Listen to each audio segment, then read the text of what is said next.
ఢిల్లీ పెద్దలు ఉన్నంత వరకు జగన్మోహన్ రెడ్డి గారికి ఏం కాదు అనేది ఒకటి వినిపిస్తుంది కదా. ఢిల్లీ పెద్దలు ఏం చేస్తారండి? నీ దగ్గర అవినీతి చిట్టా ఉంటే బయటికి తీసి కేసు కట్టి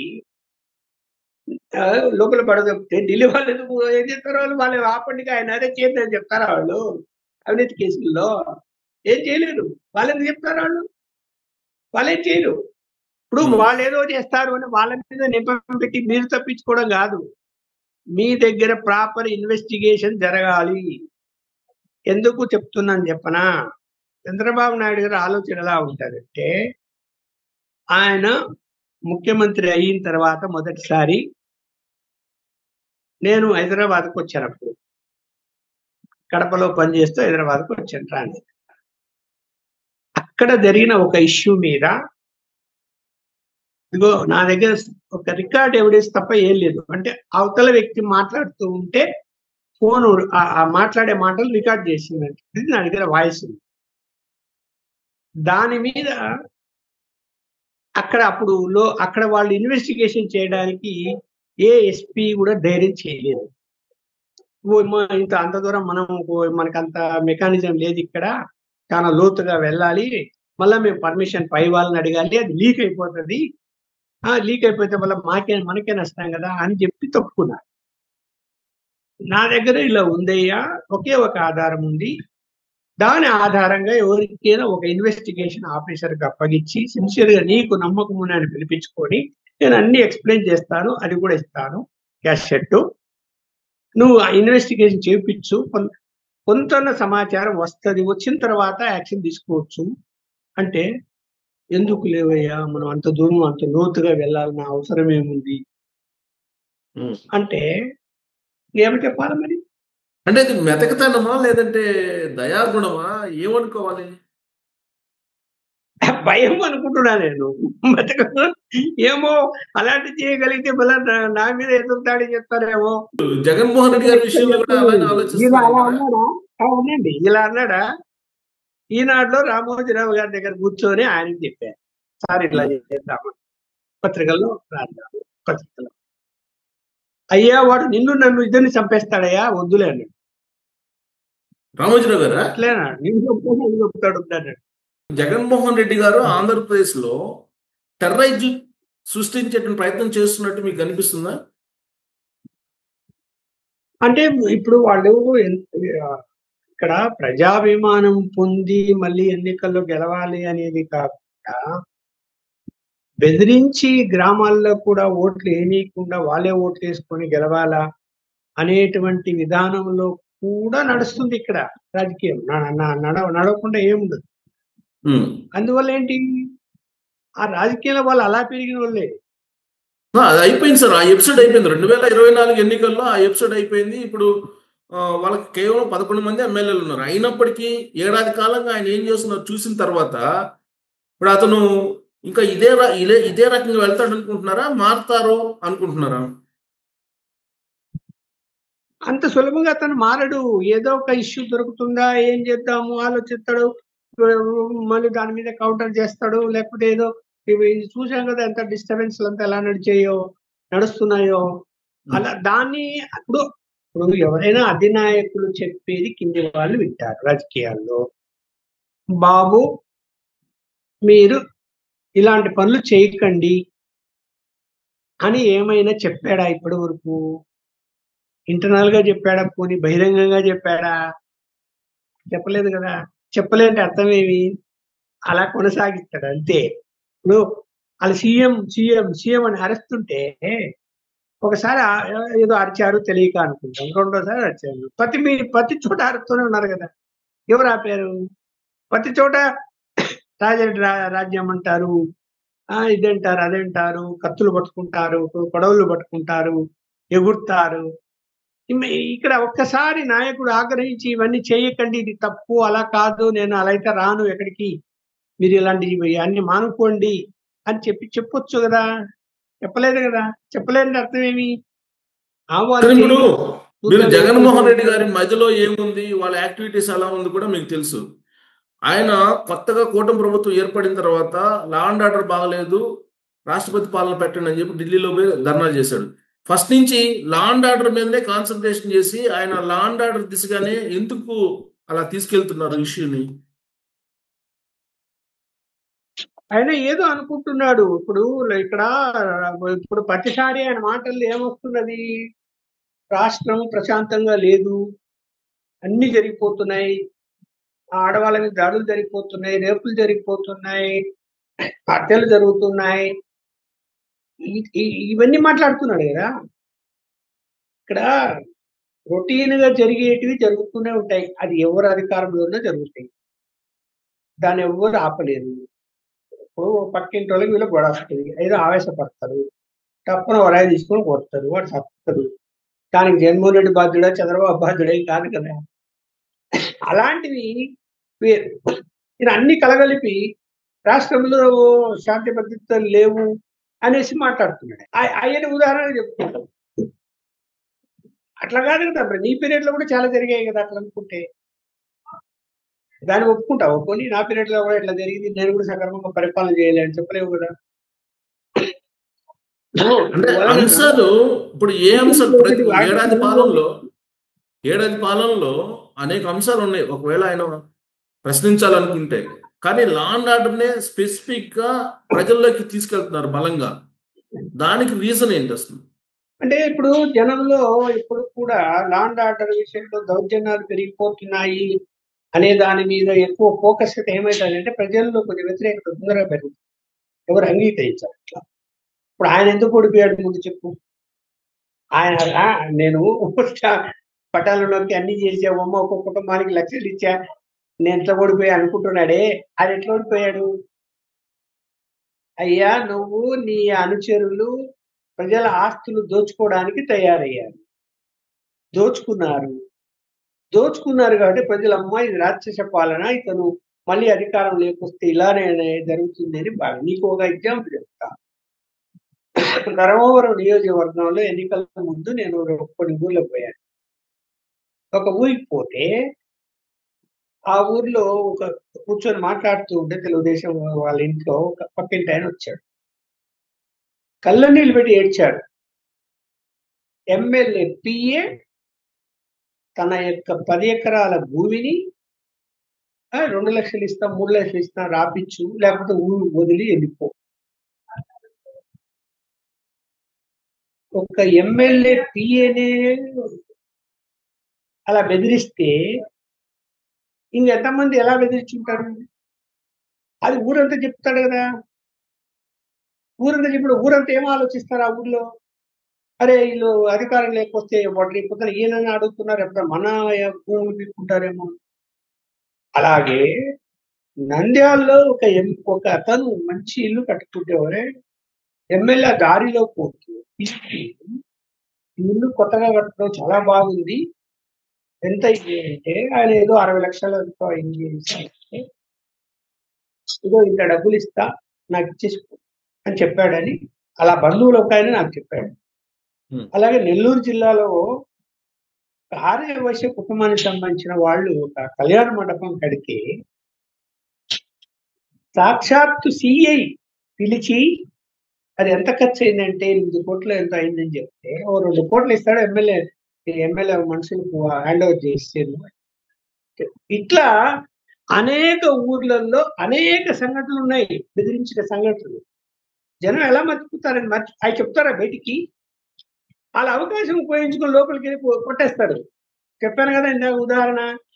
రాజశేఖర గారు ఎందుకు ఓడిపోయే పరిస్థితి వచ్చింది ఆ రోజు ఎంపీగా? మరి అన్ని మంచి పనులు చేసినా కూడా కారణం ఏంటి అంటే ఈ దౌర్జన్యాన్ని, ఈ ఫ్యాక్షనిజాన్ని సపోర్ట్ చేయడమే, దోచుకునే వాళ్ళని సపోర్ట్ చేయడమే. ఎంత దారుణంగా ఉంటుందంటే కాంట్రాక్ట్ పని చేయకపోయినా కాంట్రాక్టర్కు బిల్లు ఇయ్యని ఫోన్ చేస్తాడు రాజశేఖర రెడ్డి ఇంజనీర్కు. ఆడుకు కళ్ళనీళ్ళు పెట్టుకొని అయ్యా నేను శాంక్షన్ డబ్బులు ఇచ్చేస్తే ఆడ పనే జరగలేదు, నా ఉద్యోగం పోతుందని వాడు. చివరకు నా వరకు వస్తే కలెక్టర్ చెప్తే ఆ పై స్థాయిలో ఉన్నాడు ఆయన రాజశేఖర రెడ్డి గారు, మనము అంత సులభంగా అతన్ని మనము అలా చెప్తాడని అనుకోకూడదు, మనం ఎంక్వైరీ చేసుకోవాలి కదా, అంటే అని జాయింట్ కలెక్టర్ పంపించాడు ఇన్స్పెక్షన్‌కి ఆ ప్లేస్‌కి. ఆ వర్క్ జరిగిందా లేదా అని. జాయింట్ కలెక్టర్ వెళ్తే అక్కడ ఏమీ లేదు. వర్కే జరగలేదు. హ్మ్. తిరిగొచ్చి రిపోర్ట్ ఇచ్చాడు. ఆపేశారు. మళ్ళీ నేనే వెళ్లి రాసేట్టు చెప్పా. "అయ్యా! నువ్వు ఇట్లా చెప్పావు బాబు. అక్కడ వర్కే జరగలేదు. జాయింట్ కలెక్టర్ ఎంక్వైరీ చేశాడు. నువ్వెలా చెప్తావయ్యా అలా? నువ్వెవరో చెప్తే వాళ్ళొస్తే అక్కడ పని జరిగిందని తెలియదు బిల్లులు ఇచ్చేయండి" అని అంటే, "ఆ! లక్ష్మణ్ నాకు తెలీదు. వాళ్ళొస్తారు. ఏదో ఏడుపు మొఖం పెట్టుకుంటారు. నేను వర్క్ చేశా. అప్పుల పాలయ్యా. బిల్లులు రాలే అంటారు. టక్కున నన్ను ఫోన్ చేసి చెప్తా. నిజమే కరెక్టే అది." అంటే నేను న్యూస్ కూడా రాశాను దాన్ని. ఊరికే హ్మ్. చెప్పడమే కాదు. వార్తే రాశాను. రాస్తే తను దిద్దుకున్నాడు. తప్పు చేశానన్నాడు. హ్మ్. అలా చెప్పకూడదు. ఒక ఎంక్వైరీ చేసుకోవాలి నేను కూడా. ఇప్పుడు అలాంటి మనస్తత్వాలుంటాయి వీళ్ళకు. అందువలన అంత ఈజీగా పరిపాలన అసలు 5 సంవత్సరాల పరిపాలనను మనం అసలు జగన్మోహన్ రెడ్డి గారి పరిపాలనను మనం ఈ మొత్తం రాష్ట్ర వ్యాప్తంగా జరిగిన సంఘటనలన్నీ తీసుకొని బయటకు తేగలిగితే ఒకవేళ ఈ కూటమి ప్రభుత్వము ఛీ అని ఉమ్మేస్తారు. ఆ హ్మ్. పార్టీని, ఆ పార్టీ నాయకుల్ని. ఆళ్ళు చేసిన పనులు. కానీ ఇప్పుడేమంటున్నారంటే వీళ్ళకైతే ఇప్పటికి లేదు. ఈ అరెస్టులు ఏమంటున్నారు? ఇప్పుడు లిక్కర్ స్కామ్‌లో గాని, ల్యాండ్ స్కామ్‌లో గాని కొంతమందిని అరెస్ట్ చేశారు. ఇవన్నీ రాజకీయ కక్షలో భాగంగా చంద్రబాబు నాయుడు గారు చేస్తున్నారనేది ఫోకస్ చేస్తున్నారు. ఒకటి రాజకీయ కక్షలోని రాజకీయంగా ఎవరైనా మాట్లాడుకోవచ్చు. దాన్ని మనమేమో నువ్వు కాదు అని చెప్పలేం గానీ, జరిగిందా లేదా? అది చెప్పాలి. అది ఆలోచించాలి గదా! జరిగిందన్నది వాస్తవం అది. ఇప్పుడు సరే ఇప్పుడు వదిలేసేయి. ఆయన ప్రభుత్వ పరిపాలనలో నువ్వు ఆ విధంగా లిక్కర్ బిజినెస్ జరుగుతున్నప్పుడు, ఆ డబ్బులు ఎక్కడ పోతున్నాయి? నువ్వు క్యాష్ ట్రాన్సాక్షన్ ఎందుకు పెట్టావు? ఎవరెవరి దగ్గరికి ఈ మూటలు మూటలు వెళ్ళిపోతున్నాయి? అసలు ప్రొడక్షన్ ఎంత? అమ్మిందెంత? ఇవన్నీ కూడా చర్చించుకున్నారు. ఓపెన్‌గా మాట్లాడుకున్నారు. వాళ్ళ పార్టీ వాళ్ళే బ్రహ్మాండంగా డబ్బులొస్తున్నాయి. దాచిపెడుతున్నాము ఎలక్షన్స్‌కి అని చెప్పి కూడా చెప్పుకున్నారు ఓపెన్‌గా. ఈ స్కామ్ ఇప్పుడు దొరక్కపోవచ్చు. స్కామ్ జరిగినప్పుడు ఏమైతది? ఆధారాలు కావాలి. నగదు ట్రాన్సాక్షన్‌లో ఆధారాలు దొరకడం అంత ఈజీ కాదు. ఎందుకు? డబ్బు దొరకాలి కదా! ఇప్పుడు అవును. జగన్మోహన్ రెడ్డి గారి ఇంటికి పోయి రైడ్ చేస్తారండి. ఏమన్నా ఒక 10,00,00,000 దొరుకుతాయా? దొరికితే అమ్మో! ఈ 10,00,00,000 నీకెక్కడి నుంచి వచ్చినాయి? ఇదిగో లిక్కర్ స్కామ్‌లో దాచిపెట్టి లోపల పెట్టావు అని కేసు పెట్టొచ్చు. దొరకదు కదా! ఆ అమ్మాయి ఎప్పుడైనా కట్టలు కట్టలు లోపల పెట్టుకొని ఉంటాడా? పెట్టుకోడు కదా! ఎక్కడ పెట్టుకుంటాడో కూడా తెలీదు. ఎవరైనా అంతే రాజకీయ నాయకులు. వాళ్ళెక్కడ దొరికినోళ్ళు దొరికిపోతున్నారు అక్కడక్కడ. అది అమాయకులు కొంతమంది తెలియక దొరికిపోతున్నారు. సో, వీళ్ళు అంతా తెలియనోళ్ళే. నేననేదేంటంటే ఈ అరెస్టులు ఈ జరుగుతున్నాయి కాబట్టి లా అండ్ ఆర్డర్ లేదు అనే దాన్ని హైప్ చేయటం ద్వారా ఈ అరెస్టుల నుంచి తప్పించుకోవాలనే ప్రయత్నం కనిపిస్తుందా? ఏ అరెస్ట్‌లు? అరెస్టులు ఇప్పుడు రాబోయే రోజుల్లో అరెస్ట్‌లు ఇంకా ఇంకా చాలా మందిని అరెస్ట్ చేయాలి. లా అండ్ ఆర్డర్ లేదు, ఇలా పరిపాలన సరిగ్గా లేదు అనే దుమ్మెత్తి పోస్తే ఈ అరెస్టుల నుంచి ఉపశమనం పొందొచ్చు అనుకుంటున్నాడా జగన్మోహన్ రెడ్డి? ఇప్పుడు కేసు కట్టిన తర్వాత అరెస్ట్‌లు, కోర్టులు, బెయిల్‌లు ఇవన్నీ సహజంగా జరగాల్సినటివే కదా! ఎట్లా ఆగుతాయి? కేసులు కట్టకుండా ఉంటే ఒకవేళ వీళ్ళు ప్రభుత్వము ఎందుకు ఊరికే అన్ని కేసులు కట్టుకుంటూ ఆధారాలు లేకుండా మనము ఏదో కక్ష సాధింపు కక్ష సాధింపు ధోరణితో పోతున్నామని అనుకోవడం ఎందుకని వాళ్ళు అవన్నీ కట్టకుండా మానేస్తే తప్ప కట్ కేసులు కడితే రొటీన్‌గా జరగాల్సిన పనే గదా! అది. జరగాల్సిన పనే అదేం ఆపడానికి లేదు గదా! ఇప్పుడు అంటే ఆంతర్యం మీరు చెప్పే ఆంతర్యం నాకేమర్థమైందంటే, లా అండ్ ఆర్డర్ మీద ఎందుకు ఫోకస్ చేసుకుంటూ ముందుకెళ్తున్నాడతను. కరెక్ట్ పాయింట్ అది మీరడిగింది. ఇక్కడ ప్రభుత్వంలో జరిగేటువంటి వైఫల్యాలు గాని, అభివృద్ధిలో జరిగేటువంటి అవినీతి గాని, టెండర్‌లలో ఎక్సెస్ వేసుకున్న అవినీతి గాని, ఇయన్నీ మాట్లాడడం లేదు జగన్మోహన్ రెడ్డి గారు. ఏం చెప్తున్నాడు? ఇటెళ్తున్నాడు. అటెళ్ళడు. ఎందుకెళ్ళడు అంటే వాళ్ళందరూ ఆయనకు చుట్టాలు. అంటే చుట్టాలంటే ఆయనకు సహాయం అందించినోళ్ళే. ఆయనకు సహాయం అందించినోళ్ళే కదా! మళ్ళా సహాయం అందించాలి వాళ్ళు. వాళ్ళతో మళ్ళా సహాయం పొందాలి గదా! కాబట్టి పోడు. నిజంగా రాజకీయ నాయకుడు అలా చేయకూడదు. చెప్తున్నాడు. ఇప్పుడు ఇది ఇలా వెళ్తే ఏమైపోతుందంటే, తను ఏమైనా ఇన్‌ఫ్లూయెన్స్ చేసి ఏది కేంద్రాన్ని అంటే బీజేపీని ప్రత్యేకించి ఆ! మెల్లిగా వాళ్ళ మైండ్‌లో అక్కడ లా అండ్ ఆర్డర్ ఉండటం లేదు. రెడ్ బుక్ రాజ్యాంగం నడుపుతున్నారు. తప్పుడు కేసులు ఎక్కువ పెడుతున్నారు. ఇలా ఎస్టాబ్లిష్ చేసి వాళ్ళ మైండ్ మార్చే ప్రయత్నం ఓటి చేయడానికి ప్లాన్ చేసి ఉంటాడని నేను అనుకుంటున్నాను. ఎందుకంటే ఇప్పుడు వాళ్ళు అతన్ని సమర్థించడం లేదు. అతనికి అపాయింట్‌మెంట్ కూడా ఇవ్వటం లేదు. అందువలన అతను మళ్ళీ వాళ్ళకి దగ్గర కావాలనే ప్రయత్నం చేయాలి అంటే కేంద్ర ప్రభుత్వం అంటే బీజేపీ ప్రత్యేకించి ఏమనుకుంటారు, శాంతి భద్రతలు విషయంలో వాళ్ళు కఠినంగా ఉంటారు. అవి లేవు ఇక్కడ అన్నప్పుడు దానికి కారణాలని చూపించుకుంటూ ఉన్నప్పుడు ఏం చేస్తారు? ఖచ్చితంగా మారిపోతారేమో అనుకుంటాడు. కానీ వాళ్ళకు తెలుసు గదా! ఇక్కడ ఏం జరుగుతుంది? వాళ్ళకి ఇంటెలిజెన్స్ వ్యవస్థ లేదా? నెట్‌వర్క్ లేదా? అన్నీ ఉన్నాయి. ఆయన అనుకుంటున్నాడేమన్నా. ఢిల్లీలో ఉండేటువంటి బీజేపీ నాయకత్వానికి ఓన్ ఇంటెలిజెన్స్ వ్యవస్థ ఉంది పార్టీ తరపున. మళ్ళీ ప్రభుత్వంతో కూడా వ్యవస్థ ఉంది. సుబ్బారావు గారు, లక్ష్మణ గారు ఏం మాట్లాడుతున్నారంటే కూడా వాళ్ళు సమాచారం తెప్పించుకోగలుగుతారు. మీరెవరు నేనెవరని. అదే అందువలన ఈయన ఏదో ఆయన చెప్తున్నా కదా! ఆయన ఎవరు సలహా చెప్తున్నారో తెలీదొకటి. ఆయన సొంతం ఆలోచించి అలాంటి పనులు చేసుకుంటున్నాడు అనవసరంగా. కానీ దానివలన అతను ఆలోచించాల్సింది ఏమిటంటే, ఇలా ఈ లైన్ తీసుకొని ముందుకెళ్తే రాష్ట్ర అభివృద్ధి ఎలా జరుగుతుంది? నేను తప్పు చేస్తున్నాను గదా! నష్టపోయింది గదా! రాష్ట్రము 10 సంవత్సరాల నుంచి. మనం ఒక ఆంధ్రప్రదేశ్ పౌరుడిగా నేను కూడా కడప జిల్లా వాసి. ఇంత దారుణంగా 10 సంవత్సరాల నుంచి అభివృద్ధి జరగని పరిస్థితి వస్తుందని నేను ఊహించలే. అప్పుల పాలైపోయి, అభివృద్ధి లేక, ప్రజలంతా మెంటల్ వర్ అయిపోయి, కొనుగోలు శక్తి లేక, ఈ ఏమన్నా కొంచెమన్నా ఇంగిత జ్ఞానం ఉందా అతనికి? నువ్వు నిజంగా పులివెందుల బిడ్డవైతే నువ్వు రాష్ట్ర అభివృద్ధి కోరుకోవాలా లేదా నువ్వు తప్పుడు నువ్వు అమరావతి అంటే నీకెందుకు అంత కోపం వచ్చింది? నువ్వు పోయి 3 రాజధానులను సాధించావా? లేదు. పోలవరం అన్నావా? లేదు. అన్ని పక్కన పెట్టావు. నువ్వు రాష్ట్రం ఏ విధంగా కొనుగోలు శక్తి పెరుగుతుందండి? ఇవాళ చూడండి అనేక ప్రాజెక్టులు వస్తున్నాయి. నిర్మాణాలు స్టార్ట్ అయితాయి. అన్‌ఎంప్లాయ్‌మెంట్ తగ్గుతుంది. ఉపాధి దొరుకుతుంది అందరికీ. మనకు ఆదాయ వనరులు పెరుగుతాయి. ఇట్లా కదా ఆలోచిస్తారు ఎవరైనా. నాకు అప్పు దొరుకుతుంది తీసుకొద్దాం, బటన్ కొడతాము. అప్పు వస్తుంది అప్పు తీసుకుంటాం, బటన్ తొక్కుతాం అని ముందుకెళ్ళేడతాం. మరి ఇవాళ ఇంత అభివృద్ధి జరుగుతున్నప్పుడు ఇవాళ నోరు మూసుకొని ఉండాల్సి వచ్చింది కదా! మరి నేను అమరావతి నేను అధికారంలోకి వస్తే ఈ అమరావతి రాజధాని కాదు, నేను 3 రాజధానులు తీసి అవతల పాటలు మాట్లాడమని చూద్దాం ఇప్పుడు. మాట్లాడము. కానీ అప్పుడప్పుడు బొత్స సత్యనారాయణ చేత మాట్లాడిస్తున్నారుగా. బొత్స సత్యనారాయణ గారి చేత మాట్లాడిస్తున్నారు అప్పుడప్పుడు. మా స్టాండ్ ఇప్పటికీ 3 రాజధానులు. వాళ్ళు మాట్లాడే మాటలకి ఏం విలువ ఉండదు. ఇప్పుడు జగన్మోహన్ రెడ్డి గారు ఏదైనా ఆ కేసులు స్పీడప్ అయిపోయి పాత కేసులు అందులో ఏమైనా కన్విక్షన్ వస్తే వీళ్ళందరూ ఏ పార్టీలో ఉంటారో అప్పుడు చూస్తాం మనం. ఎవరితో ఉంటారు అందరూ ఎవరికి వాళ్ళు దారులు ఎత్తుక్కొని ఎవరు ఏ పార్టీలకి వెళ్ళాలనో రోడ్లు కూడా వేసుకొని కూర్చోడారు. ఎవరు మిగలరారు. సరే, ఢిల్లీలో జగన్మోహన్ రెడ్డి గారికి పర్మనెంట్ గా షట్టర్స్ క్లోజ్ అయిపోయినట్టేనా?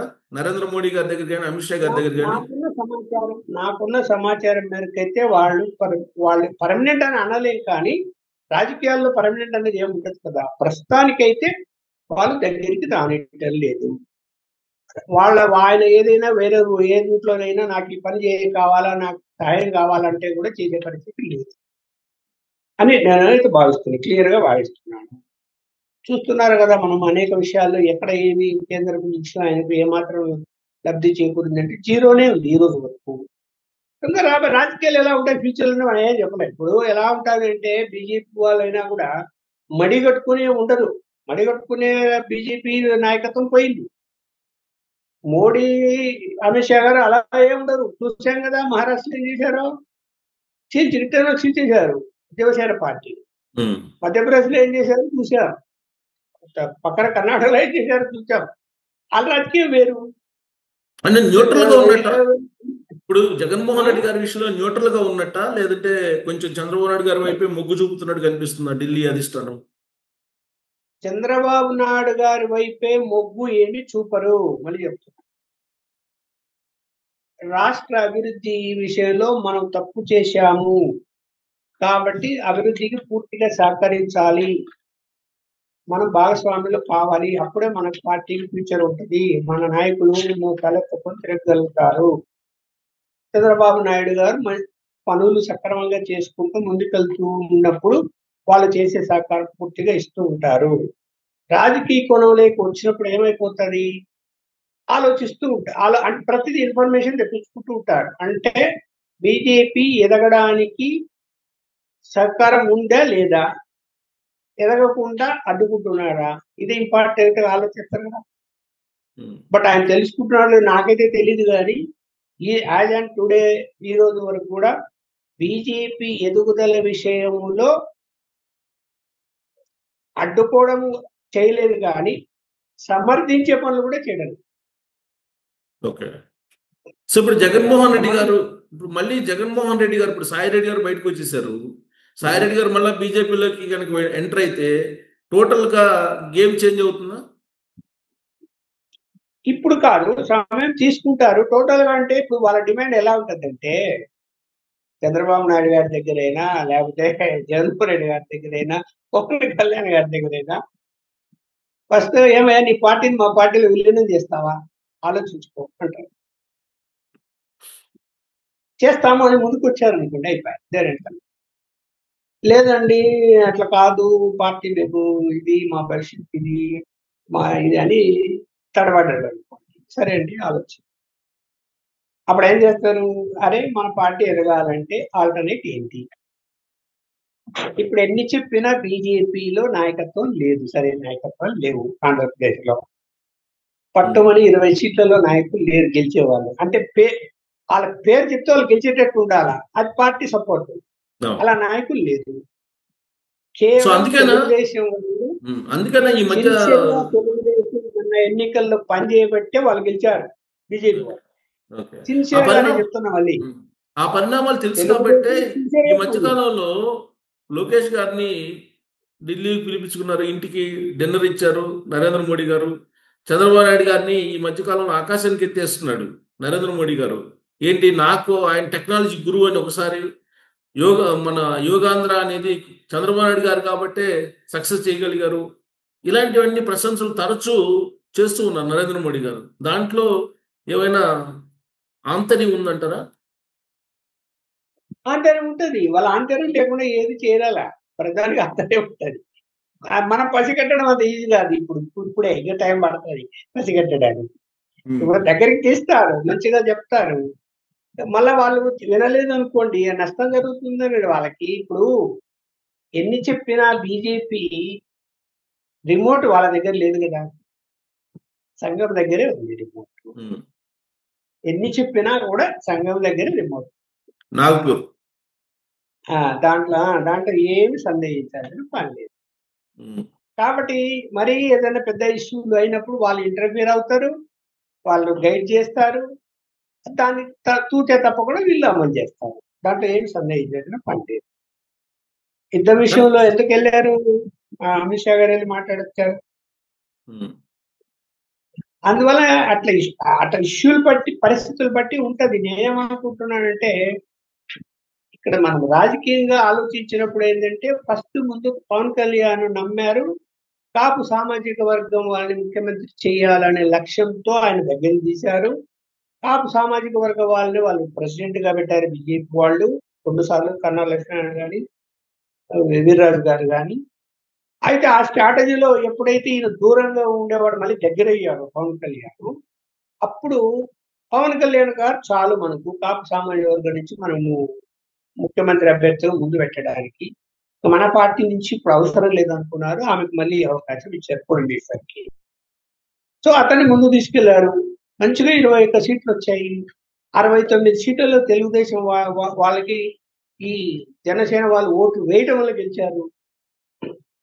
దాదాపు 90 సీట్లలో ప్రభావం చూపాడు ఆయన. బట్ తర్వాత పరిణామాలు ఇప్పుడు ఎలా ఉన్నాయి అంటే, కార్యకర్తలందరూ కూడా ఆయన అందుబాటులో లేడని, అంతా ఎక్కడ పడితే అక్కడ తెలుగుదేశం వాళ్ళ డామినేట్ చేస్తూ వాళ్ళ పనులు చేసుకుంటున్నారు. మన పనులు జరగటం లేదని అసంతృప్తి ఉంది. దానికి ఫుల్ ఈ స్టాప్ పెట్టారు. విషయంలో దానికి లేటెస్ట్ గా పవన్ కళ్యాణ్ గారు చాలా శాశ్వతమైన ఫుల్ స్టాప్ పెడుతూ మాట్లాడారు. ఏం మాట్లాడారు నిన్న? అది ఇయర్ 1 ఇయర్ సుపరిపాలన సందర్భంగా మరో 20 ఏళ్ల పాటు ఈ కూటమి ఇలానే ఉంటుంది, కలిసే వెళ్తాం, జగన్మోహన్ రెడ్డి గారికి అవకాశం ఇవ్వం ఎట్టి పరిస్థితుల్లో అని చెప్పి పవన్ కళ్యాణ్ గారు గట్టిగా చెప్తున్నారు. చంద్రబాబు నాయుడు గారు అయితే ఆ భూతాన్ని రానియం, ఇంకొక 20 సంవత్సరాలు ఆ భూతం రాదని చెప్తున్నారు. ఏంటి వీళ్ళిద్దరు స్ట్రాటజీ ఏంటి? ఏం కనిపిస్తుంది? ఇప్పుడు వీళ్ళిద్దరూ రావాలి, రాకూడదనే కోరుకుంటారు. రాకుండా చేయాలి అంటే బీజేపీ ఉండాల్సిందే. వీళ్ళ వల్ల కాదు. ఉమ్, నేను ఎగ్జాంపుల్ చెప్పనా? ఇప్పుడు గత ఎన్నికల్లో ఆయన గెలిచినప్పుడు, జగన్మోహన్ రెడ్డి గారు గెలిచినప్పుడు మారల్‌గా సపోర్ట్ చేశారు అతనికి. పొత్తు పెట్టుకోమని అడిగారు అప్పుడు కూడా. ఆయన పెట్టుకోనన్నారు. మొన్న కూడా అడిగారు, పెట్టుకోనన్నారు. అందుకని తెలుగుదేశంతో పొత్తు లేట్ అయింది. అప్పుడు అంటే ముఖ్యమంత్రి అయ్యి ఆ ఎన్నికల్లో అతనికి ఆర్థిక పరంగా ఇబ్బందులు వచ్చి ఒక చోట మనీ హెల్డప్ అయిపోతే, అంటే సెక్యూరిటీ వాడు చెప్పిందే నేను చెప్తున్నా. పెద్ద ఎత్తున మనీ ఒక చోట హెల్డప్ అయిపోతే, అయ్యా బాబు చదువు నేను ఇది ఇది పంచకపోతే నా పరిస్థితి అధ్వానం అయిపోతుంది. అందరి దగ్గర డబ్బులు లేవు. అది రావాలని అడుక్కుంటే సెంట్రల్ ఫోర్స్ సెక్యూరిటీతో విజయవాడకు తెచ్చారు దాన్ని. 19 లోనా? Central force. ఆ! 19 లోనా? అదే మన సీఎం అయ్యే ముందు ఎన్నికల్లో. మీరు చెప్పేది ఎవరిది? జగన్మోహన్ రెడ్డి గారి గురించా? జగన్మోహన్ రెడ్డి గారి గురించే ఆయన సపోర్ట్ చేశారు బీజేపీ వాళ్ళు సెంట్రల్‌లో. ఓకే. ఉమ్, ఎన్నికల్లో ఆయనకు అంతగా సపోర్ట్ చేశారు. ఉమ్. అప్పుడు కూడా అడిగారు పొత్తు పెట్టుకోమని. వద్దన్నాడు. కానీ మారల్‌గా సపోర్ట్ చేశారు. ఎందుకు? చంద్రబాబు నాయుడు కాంగ్రెస్‌తో పొత్తు పెట్టుకొని ఎన్నికలకు పోయాడు కదా! కాదు, మీరు చెప్పిన పాయింట్ 2024 ఎలక్షన్ ముందా లేదా 19 ఎలక్షన్ ముందా? 19 సార్. ఓకే. అప్పుడు సీఎం అయ్యాడు కదా జగన్ దాని తర్వాత. సీఎంఐ అవును. ఉమ్, 90 ఉన్నాడు కదా 5 ఏళ్ళు. ఉమ్, అంటే అదొక ఎగ్జాంపుల్ చెప్పాను మీకు. అదొక ఎగ్జాంపుల్‌గా చెప్పాను నేను. ఉమ్. సో సో ఎలా ఎలా ఇప్పుడు జగన్మోహన్ రెడ్డి గారు ప్రతి ఇష్యూని కూడా, ఇప్పుడు పల్నాడు ఇష్యూని తీసుకోండి. అతను ఏదో ఇప్పుడు కాన్వాయ్ కింద పడ్డారు, నాకేం సంబంధం, నేను కారులో ఉన్నాను అంటారు. ఇప్పుడు అది సరే దాన్ని ఇప్పుడు అంటే ఆల్రెడీ క్వాష్ చేశారు. ఇప్పుడు జనం రష్ ఉన్నప్పుడు ఒకరికొకరు మీద పడుతూ ఏదైతే జరుగుతుందో, నేనైతే కూడా విజువల్ గమనించాను. అతను ఆ సైడ్ ఉన్నాడు. వాళ్ళని పలకరిస్తూ ఉన్నాడు. ఈ ఈ పెద్దాయన అటు సైడ్‌కి వెళ్ళిపోయాడు. ఇటువైపు నుంచొచ్చి. కానీ అక్కడున్న వాళ్ళు అతన్ని తోసేశారు. తోస్తే పడిపోయాడు కింద. పడిపోయినప్పుడు స్లో మూవ్‌లో ఉంది కాబట్టి వెహికలు, స్లో మూవ్‌లో అది తోసుకొని పోయాడు ముందుకు. అది ఆ తోసుకున్నది డ్రైవర్‌కి అర్థమైపోయి ఆపాడు. ఆపితేనే ఆగింది. అలాగే కొంచెం దూరం తోసుకొని పోయింది. సరే ఈలోగా అక్కడున్న వాళ్ళందరూ అట్లా ఎప్పుడైతే పడుతూనే వాళ్ళందరూ చూసారు. ఒక 5, 6 మంది. చూసేసి వెంటనే ఎత్తుకొని తీసుకెళ్లారు పక్కకి అని నేను అనుకుంటున్నా ఆ విజువల్స్‌ని బట్టి. అది ఆయనకు తెలిసే జరిగి ఉంటుంది. తెలిసి చేశారు. అది అర్థం కాదండి. తెలిసి ఎప్పుడు చేస్తారు? ఇప్పుడు పలానా ఇప్పుడు పరిటాల రవి నాకు ఒకరోజు చెప్పాడు హైదరాబాద్. అన్నా నాకు 3 సార్లు అటెంప్ట్ జరిగింది నా మీద. ఎలా జరిగిందయ్యా? ఒకసారి రోడ్డుకి అడ్డం పెట్టా వెహికల్స్. ఒక లక్కీగా ఒక పలానా దూరం నుంచి గమనించాడు లైటింగ్‌లో రాత్రిపూట. వెంటనే రివర్స్ చేసుకొని వెళ్ళిపోయారు. అట్లా 2, 3 సంఘటనలు చెప్పాడు. అంటే వాళ్ళు అటెంప్ట్ చేయదలుచుకుంటే ఏమైతది? డైరెక్ట్ అటాక్ చేస్తారు. ఎవరైనా చంపాలి అనుకున్నప్పుడు. చేయకుండా ఇప్పుడు రాజారెడ్డి ఎలా చనిపోయాడు? వీళ్ళకి ఇన్ఫర్మేషన్ వచ్చింది. వస్తున్నాడు. పులివెందులకి వెళ్తున్నాడు తెల్లవారుజామున. జీప్‌లో వెళ్తుంటాడు. చాలా స్పీడ్‌గా వెళ్తాయి అవి వాళ్ళ వెహికల్స్. మెల్లగా పోవు. మామూలుగా పోవు. చాలా స్పీడ్‌లో పోతాయి. ఏం చేశారు? వర్షం వచ్చింది ముందు రోజు. చోట రోడ్డు కొంచెం తగ్గుకుండి అక్కడ వాటర్ నిలబడింది. ఆ వాటర్ నిలబడిన చోట స్లో అయితది కదా వెహికల్. స్లో అయినప్పుడు అటాక్ చేయొచ్చని చెప్పి అక్కడ పోయి దాక్కుంది. దాక్కునేసి అక్కడికొచ్చి వెహికల్ స్లో అవుతూనే ముందు అటువైపు నుంచి బాంబేశారు జీప్‌లోకి. ఈలోగా వాడు పరిగెత్తకుండా ముందుకొచ్చి ముందు నుంచి ఏసాడు. దీన్ని అటాక్ అంటాం. అంటే ప్లాన్డ్‌గా అటాక్ చేయడం అంటారు. అట్లా అట్లా అది సంఘటన అది. అది ఎవరు అతన్ని ఎందుకు చంపాలనుకుంటారు తెలుసు దాన్ని. వాళ్ళ కార్యకర్తే అంటున్నారు. వాళ్ళ కార్యకర్త కాకపోయినా ఎందుకు చంపాలనుకుంటారు? చంపాలనుకుంటే ఆ ప్లాన్‌లు వేరు. సూపర్ లక్షణం మనకు వ్యతిరేకంగా ఉన్నారా వాడిని లేపేద్దామంటే ప్లాన్ చేస్తారు. చేస్తారు. తప్పకుండా చేస్తారు. రాజారెడ్డి ఒక మర్డర్ ప్లాన్ చేశాడు ఒకసారి. నాకు తెలిసింది. నేను రాజశేఖర్ గారు కూర్చొని చెప్పాను. తప్పండి ఇది. ఒక సామాజిక వర్గం మనిషిని నీకు లైఫ్ లాంగ్ ఎంట పడుతుంది ఆ సామాజిక వర్గం నిన్ను నమ్మరు. నువ్వు రాజకీయంగా ముందుకు పోలేవు. తప్పు అంటే ఆపేడు దాన్ని. మళ్ళీ నిజమని తేలి నాకు సారీ చెప్పాడు. నేను చెప్పడం మంచిదైంది. ఆపారు. చేయాలనుకుంటే వాళ్ళు అది వేరు కానీ ఇది వేరు. ఇప్పుడు యాక్సిడెంట్ అని కూడా మనం రాజకీయం చేసి మాట్లాడడం తప్పదు. అక్కడ కనిపిస్తున్న దాన్ని బట్టి చూసేదంటే పొరపాటే జరిగింది అంతే. కాకపోతే ఏంటంటే వాళ్ళు తీసుకెళ్లి పక్కన పెట్టినప్పుడు అక్కడ పోలీసులు ఏం చేస్తున్నారు, వాళ్ళు వెంటనే దాని మీద కేసు కట్టి అతను తీసుకెళ్లి హాస్పిటల్ చేర్చి కేసు కట్టింటే అయిపోయింది. ఆడెవడో ఫోన్ చేసి మా వెహికల్ కొట్టిందండి, కొట్టి పెడితే మేము పక్కన పెట్టామండి, ఈ వెహికల్ నంబర్ ఇది అని చెప్తే నమ్ముతాడు. ఎస్పీ నమ్మాడు. దానింటే ఆయన అతను క్రాస్ చెక్ చేసుకోలేదు. ఇప్పుడు అన్ని సంఘటనలు జగన్మోహన్ రెడ్డి కావాలని చేస్తాడని అంటే కూడా తప్పే. సో ఇప్పుడు ఈ సంఘటనలన్నీ చూసిన తర్వాత ఒక ఒపీనియన్ చాలా మంది వ్యక్తం చేస్తున్నారు. ఏంటంటే వైఎస్ ఫ్యామిలీ అధికారంలో ఉంటేనే క్రైమ్ రేట్ అనేది తక్కువ ఉంటుంది. వాళ్ళు కనుక అధికారంలో లేకపోతే అధికారం కోసం ఏదైనా చేస్తారు, క్రైమ్ రేట్ ఎక్కువ ఉంటుంది వాళ్ళు ప్రతిపక్షంలో ఉన్నప్పుడు అని చెప్పి రాజశేఖర రెడ్డి గారు ప్రతిపక్షంలో ఉన్నప్పటి నుంచి ఇప్పుడు జగన్మోహన్ రెడ్డి గారు ప్రతిపక్షంలో ఉన్నంత వరకు కొంతమంది అనలైజ్ చేస్తున్నారు. నిజమేనా అది? అదే జీర్ణించుకోవాలా. ఇప్పుడు ప్రతిపక్షానికి ఉన్నప్పుడు జీర్ణించుకోలేక హోదాను అనుభవించిన తర్వాత జీర్ణించుకోలేకపోతే మనిషి ఇలా తయారవుతాడు ఏమో. ఇప్పుడు అట్లని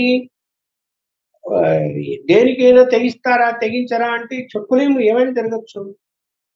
ఇప్పుడు మీకు ఉదాహరణ చెప్పాను కదా, చంద్రబాబు నాయుడు గారి యొక్క అలిపిరి దగ్గర జరిగిన సంఘటన వెనక వాళ్ళు కనిపించారు కానీ నక్సల్స్ వాళ్ళ వెనుక ఫండింగ్ రెడ్ షాటిల్ వాళ్ళు చేశారని, అసలు వాళ్ళు ఎందుకు చేశారు, వాళ్ళ వెనుక ఎవరున్నారని కానీ ఇంకా డీప్ ఇన్వెస్టిగేషన్ చేసే ప్రయత్నాలు జరిగి ఉండి దాన్ని బయటికి తేగలిగి ఉండింటే కనుక ఎవరు ఎలాంటి వారో తెలుసుకుంటారు. అట్లాగా అనేక సంఘటనలు తేలేని పరిస్థితుల్లో రాజకీయాలు ఉన్నాయి ఇవాళ. అరే ఎవరే మనం ఇలా చేస్తే రేపు పొద్దున మనం వస్తే వాళ్ళు కూడా ఇలా చేస్తారేమో అనేటువంటి భయం ఉంటుంది వీళ్ళకి ఒకరికొకరికి. సో ఇప్పుడు ఏంటంటే ఆయన విజయలక్ష్మి గారు దూరం అయ్యారు, షర్మిల గారు దూరం అయ్యారు. ఇప్పుడు ఉన్నది ఇద్దరు, ఎవరు? భారతిరెడ్డి గారు, జగన్మోహన్ రెడ్డి గారు. ఇప్పుడు వాళ్ళు ఆ పార్టీని నిలుపుకునే అవకాశం ఉందంటారా? నేను చెప్పా కదా, ఒకవేళ ఏదైనా కోర్టు కేసుల్లో కన్విక్షన్ వస్తే మామూలుగా 7 years రావచ్చు. మనీ లాండరింగ్ కేసుల్లో ఆధారాలు ఉన్నాయని అంటున్నారు. అదే జరిగింది అనుకుందాము. అదే జరిగితే పార్టీని నడిపే వాళ్ళు ఎవరున్నారు? పార్టీ గారు నడుపుకోగలుగుతారా? వ్యాపారాలు చూసుకోగలుగుతారా? ఆమె వ్యాపారాలు చూసుకుంటారు. పార్టీని నడపడానికి ఆమె రాజకీయాన్ని కూడా ఏం లేదు, అంత ఈజీగా ఉండదు. పోనీ ఆమెను ఊరికే ఉంచి ఆమె తరఫున మేము పనిచేస్తాము, ఆమె ఊరికి అధ్యక్షురాలుగా పెట్టి మేము పనిచేస్తాము, మేము సిన్సియర్గా నడిపిస్తాము అంటే జగన్మోహన్ రెడ్డి గారు ఇప్పుడు ఇవాళ ఎవరిని నమ్మాలి? ఎవరు నిలబడి ఉంటారు అని ఎవరు నమ్ముతాడు ఇప్పుడుండే పరిస్థితుల్లో? కాబట్టి పార్టీ, అందుకని ఇంతకుముందే చెప్పాను మీకు నేను, ఎవరి దారి వాళ్ళు ఎత్తుకొని ఉన్నారు, అదే జరిగితే అంటే జరుగుతుందంటారా? ఢిల్లీ నుంచి మీకు మొత్తం పాలిటిక్స్ తెలుసు, జరుగుతుందంటారా? జరుగుతుంది. వెళ్ళిపోతారు, చాలా మంది వెళ్తారు, చాలా మంది వెళ్తారు. బీజేపీ కూడా వెయిటింగ్ ఫర్ ఆపర్చునిటీ. ఎక్కువ శాతం మంది బీజేపీకి వెళ్ళే అవకాశాలు ఉన్నాయి, జనసేనకు వెళ్ళే అవకాశాలు ఉన్నాయి. తెలుగుదేశం కంటే వాళ్ళు జనసేన బీజేపీకి వెళ్తారు. అది బీజేపీకి జనసేనకు అండర్స్టాండింగ్ దాని మీద. ఉమ్, ఇప్పుడు ఇక్కడ ఇక్కడ అతను గెలవాలి అంటే బీజేపీకి వస్తే గెలవలేడు. అక్కడ ముస్లిం ఓట్లు ఎక్కువ ఉన్నాయి అనుకున్నా ఎగ్జాంపుల్. అప్పుడు ఏం చెప్తారు? పవన్ కళ్యాణ్ నువ్వు తీసుకో అతన్ని అంటే ఉమ్. తీసుకుంటాడు. అలా వాళ్ళిద్దరికి అండర్స్టాండింగ్ ఉంది. జనసేనకు బీజేపీకి ఇంటర్నల్ కానీ అండర్స్టాండింగ్. ఇప్పుడు దానికంటే అందువల్ల దీన్ని దానికంటే ముందు జగన్మోహన్ రెడ్డి గారు అరెస్ట్ కావాలి కదా. అలాంటి సిచ్యువేషన్ అసలు వస్తుందా రాదా అనేది అసలు $1,000,000 ప్రశ్న అరెస్ట్ చాలా మందిలో. అరెస్ట్ కావాలంటే బెయిల్ రద్దు చేయాలా అని చెప్పి సుప్రీంకోర్టులో పెండింగ్ ఉంది ఇష్యూ. ఉమ్. ఒకవేళ సుప్రీంకోర్టు దాన్ని వెయిటింగ్ తీసి తొందరగా దాని మీద ఏదో నిర్ణయం తీసుకొని బెయిల్ రద్దు చేసింది అనుకుంటే కనుక లోపలికి పోవాలి తప్పని. అదే మళ్ళీ అలాంటి విచారణ జరుగుతుంది. అలాంటి బెయిల్ రద్దు సిచ్యువేషన్ అయినా లోపలికి పోవాలి. అలాంటి సిచ్యువేషన్ రాకుండా ఢిల్లీలో ఉండే వాళ్ళు అడ్డుకుంటున్నారు అనేది కదా చాలా కాలం నుంచి చాలా మంది భావిస్తూ ఉంది. ఒకటి అప్పుడు ఏదైనా మాట సహాయం చేసి ఉండొచ్చు అనే నేను కూడా అనుకుంటున్నా, కానీ చేయలేదని నేను కూడా చెప్పలేను. చేసి ఉండొచ్చు. కానీ ఇప్పుడు అలాంటి పరిస్థితి లేదు కాబట్టి ఆ విషయంలో మరి కేసులు ఏం నడుస్తున్నాయి, ఇప్పుడు ఇక్కడ ఎందుకు ఆలస్యం అవుతున్నాయి ఇంకా, అలాగే ఆ బెయిల్ పిటిషన్ ఏమైపోయింది, సుప్రీంకోర్టులోనే వాటి మీద ఏమైనా కాన్సన్ట్రేషన్ చేసి స్పీడప్ చేయించేటువంటి అంటే అంటే న్యాయపరంగా మనమేమి రాజకీయ పరంగా కాదు, న్యాయపరంగానే చేసే ప్రయత్నాలు ఏమైనా చేస్తుంటే కనుక తొందరగా అది విషయం అటు ఇటు తేలిపోతుంది. అలా జాప్యం చేసుకుంటుంటే మేనేజ్ చేస్తూనే ఉంటారు. ఇప్పుడు ఏమైపోతుంది కోర్టులో ఎలా ఉంటుంది, అడ్వకేట్కి జ్వరం వస్తుంది రాలేదు వాయిదా. ఎట్లా వాయిదా ఉంటుంది? మళ్ళీ 20 రోజులు నెల రోజులు వాయిదా ఉంటుంది. ఒక రోజు సో ఫైనల్ గా అది అది ఫైనల్ గా 1 ఇయర్ అయిపోయింది. 1 ఇయర్ అయిపోయిన తర్వాత చంద్రబాబు నాయుడు గారి సంక్షేమం, అభివృద్ధి, జగన్మోహన్ రెడ్డి గారిని నిలువరించటం, వీటిల్లో ఏది కరెక్ట్ గా అనిపిస్తుంది మీకు? ఇప్పుడు అభివృద్ధిని నిరోధించే ప్రయత్నాలు అయితే అంత ఈజీగా ఏం చేయలేదు. అది అది అది ఇంకా ఒకవేళ ప్రభుత్వం వైపు నుంచి ఏమన్నా నిర్లక్ష్యం జరిగితే తప్ప ఇతను ఏం చేయలేడు. జగన్మోహన్ రెడ్డి గారు అంటే ఏమీ ఆపలేడు, ఏమీ చేయలేడు. కాదు, ఈ మూడిట్లో ఎక్కువ దేంట్లో బాగా చంద్రబాబు నాయుడు సక్సెస్ అయినట్టు అనిపిస్తుంది ఈ 1 ఇయర్ లో? ఈ 1 ఇయర్ లో ఏంటంటే 1 ఇయర్ లో పెద్ద సక్సెస్ రేట్ అంటూ ఏమి లేదు. ఇప్పుడు స్టార్ట్ అయింది. ఎందుకు? కేంద్ర ప్రభుత్వం అన్ని ఒక్కోటి సమకూర్చి అన్ని నిర్ణయాలు తీసేసుకుంటూ వస్తున్నారు కాబట్టి కాన్ఫిడెన్స్ క్రియేట్ అయింది జనంలో కూడా. మొదలవుతున్నాయి అన్ని పనులు. మనం ఇంకొక సంవత్సరం వెళ్ళిన తర్వాత చూస్తే అప్పుడు తెలుస్తుంది ఏంటి ఎంత డెవలప్ అయింది, ఏ విధంగా ముందుకు తీసుకెళ్లాడు అని. సంవత్సరంలో ఏమీ జరగలేదు. సో జగన్మోహన్ రెడ్డి గారిని కంట్రోల్ చేయటంలో, అదుపు చేయటంలో ఆయన అప్ టు మార్క్ ఉన్నారనిపిస్తుందా?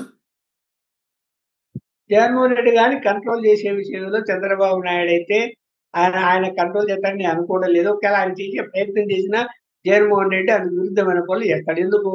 అయ్యా బాబు 4 వెహికల్లో పోవాలా, 100 మందే ఉండాలా అంటే లెక్క పెట్టినాడా? పోయాడు కదా వెహికల్స్ అని నడేసుకొని పోయాడు కదా, జనాలందరూ రోడ్లమ్మ రమ్మన్నాడు కదా. మరి ఎక్కడ భయం ఉంది అతనికి? భయం లేదు కదా. చంద్రబాబు నాయుడు గారు అంటే భయమే లేదు కదా. ఇక్కడ రెండు నడుస్తాయి, భయం కానీ భక్తి కానీ ఉండాలి, అభిమానం అన్న ఉండాలా, భయం అన్న ఉండాలి. రెండు లేనప్పుడు ఏముంది? తెగించడం అంటారు, తెగిస్తారు. ఏం చేసుకుంటా చూద్దాం పో, అంతే. అలా నడుస్తున్నది. దాన్ని కంట్రోల్ చేయాలి అంటే బీజేపీ కేంద్రంలో ఊకరించాలి అనటలే.